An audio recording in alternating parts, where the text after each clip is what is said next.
अस्सलामुअलैकुम वरहमतुल्लाहि वबरकातुहू।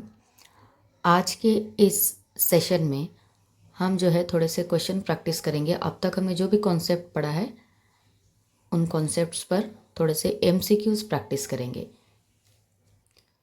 तो यहाँ पर हमारा पहला सवाल, fragmentation is a form of reproduction in. तो ये जो सवाल यहाँ पर पूछा जा रहा है, फ्रैगमेंटेशन पारगी हम किस में देखते हैं? तो ऑप्शंस यहाँ पर दिए गए हैं। क्या पारगी हमने स्पाइरो वगैरह में देखी है, हाइड्रा में देखी, यहाँ पर ईस्ट में और अमीबा में? तो यहाँ पर सही जवाब जो है पारगी यानी कि फ्रैगमेंटेशन को हमने स्पाइरो वगैरह में देखा था। ठीक है, तो स्पाइरो वगैरह एक अलगी थी यहाँ पर, फिलामेंटस अलगी, जिसके फ्रैगमेंट्स बन रहे थे और हर एक फ्रैगमेंट जो है एक मैच्योर ऑर्गेनिज्म में यहाँ पर तब्दील हो रहा था। तो सही जवाब जो है यहाँ पर option A, spirogyra. Our next question is, in Rhizopus spores are formed इन।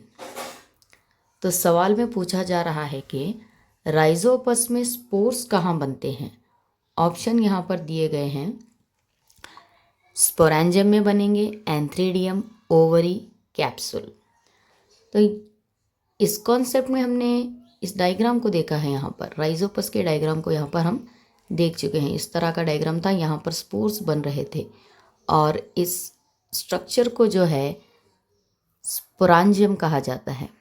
ठीक है, हमने एंथ्रीडियम, ओवरी, कैप्सूल के बारे में डिस्कस नहीं किया यहाँ पर। तो यहाँ पर जो सही जवाब होगा sporangium. In Rhizopus spores are formed in sporangium. तो ये उसका डायग्राम है आपके रिवीजन के लिए। तो सही जवाब होता है sporangium. Our next question is, Bryophyllum produce by. तो यहाँ पर ऑप्शन जो दिए गए हैं, ब्रोयोफाइलम किन से बन रहा है, किन से प्रोड्यूस हो रहा है? रूट बड से होगा, स्टेम कटिंग से होगा, लीफ बड से होगा या फिर स्पोर से होगा? तो इस सवाल को भी जो है हमने डिस्कस किया है। हमने यहाँ पर ब्रोयोफाइलम का लीफ देखा था। तो यहाँ पर जो है लीफ बड्स थे, तो इन लीफ बड्स से जो है यहाँ पर ब्रोयोफाइलम प्रोड्यूस हो रहा था। ठीक है, इसका ब्रोयोफाइलम का रिप्रोडक्शन जो है इन बर्ड से हो रहा था, लीफ बर्ड से।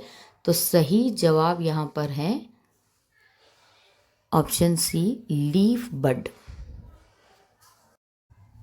Our next question is, yeast reproduces by. Yeast का रिप्रोडक्शन यहाँ पर किससे हो रहा है? क्या ईस्ट फ्रेगमेंटेशन से प्रोड्यूस करेगा, बडिंग से करेगा, क्या बाइनरी फिजन से हो रहा है या फिर रीजनरेशन से हो रहा है?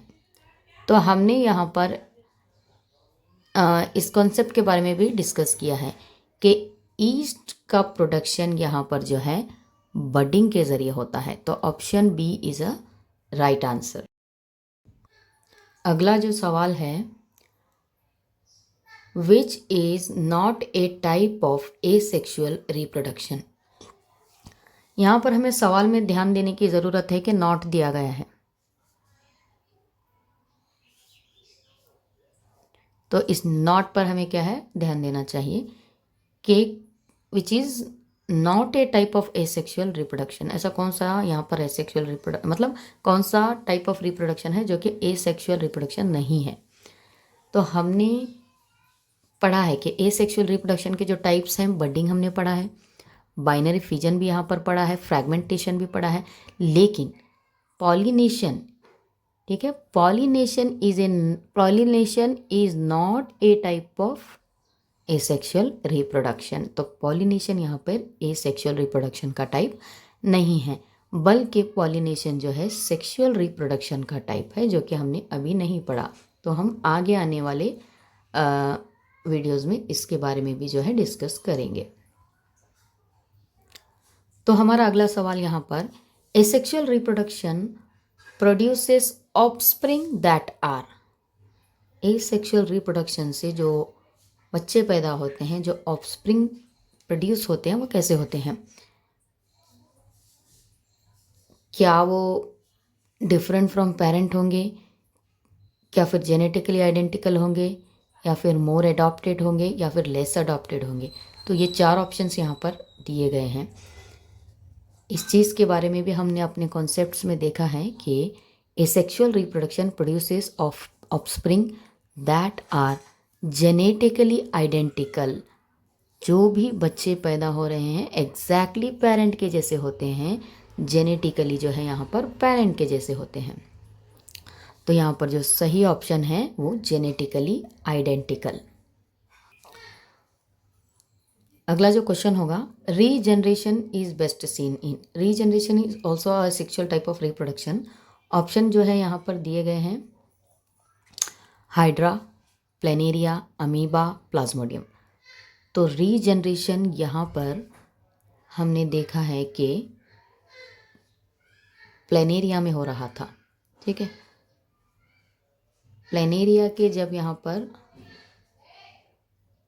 बॉडी के पार्ट्स किए जा रहे थे तो हर एक बॉडी पार्ट जो है रीजनरेट कर रहा था। सही जवाब जो है यहाँ पर regeneration is best seen in planaria. Spores are formed in. Spores किस में फॉर्म हो रहे थे? तो देखा है हमने स्पोर्स जो है राइजोपस के स्पोरांजियम में फॉर्म हो रहे थे। यहाँ पर जो ऑप्शंस दिए गए हैं, राइजोपस, हाइड्रा, प्लेनेरिया, लेशमानिया। तो सही जवाब यहाँ पर है option A, Rhizopus. Vegetative propagation, नबाताती अफजाइश किस में हो रही है? सवाल यहाँ पर दिया गया है। क्या हमने ब्रोयोफाइलम लीफ में देखा, पोटैटो ट्यूबर में, शुगर केन में, या फिर ऑल ऑफ दिस? तो यहाँ पर जो सही जवाब होगा, vegetative propagation occur in all of this. Option D जो है यहाँ पर सही जवाब है। Fragmentation is common in. Fragmentation is common in, options are Hydra, Spirogyra, yeast, amoeba.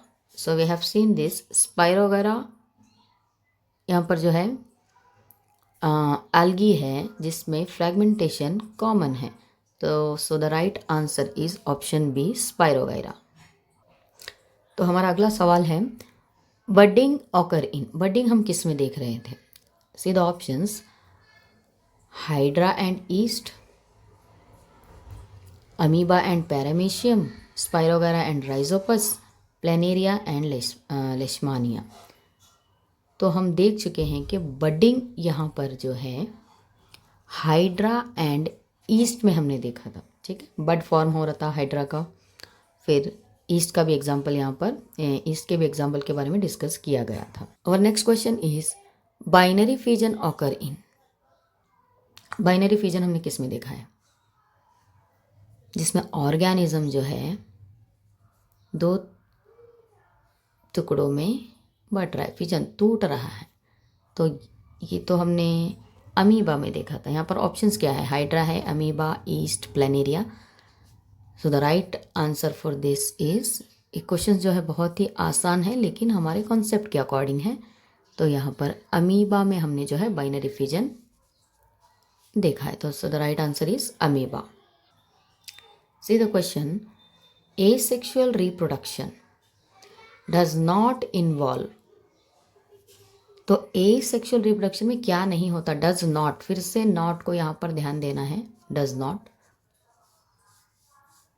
तो क्या नहीं होता है एसेक्सुअल रिप्रोडक्शन में? गैमेट फॉर्मेशन नहीं होता है, सेल डिवीजन नहीं हो रहा, या फिर पेरेंट ऑर्गेनिज्म, या फिर डीएनए रेप्लिकेशन। तो हमने देखा है यहाँ पर एसेक्सुअल रिप्रोडक्शन में 2 पेरेंट्स की ज़रूरत नहीं होती, यानी कि यहाँ पर गैमेट फॉर्मेशन नहीं होता।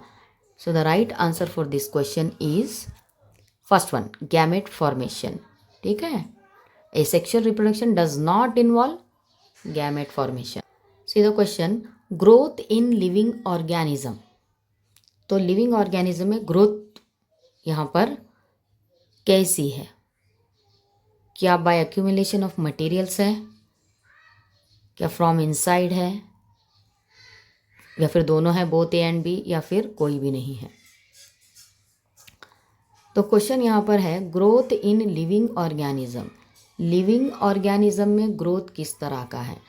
हमने यहाँ पर देखा है कि पहाड़ों पर जो मिट्टी जम रही है या फिर स्नो गिर रहा है, ये नॉन लिविंग ऑर्गेनिज्म पर है, तो बायोक्यूमुलेशन ऑफ मटेरियल हो जाता है। लेकिन लिविंग ऑर्गेनिज्म में जो ग्रोथ है वो फ्रॉम इनसाइड होती है।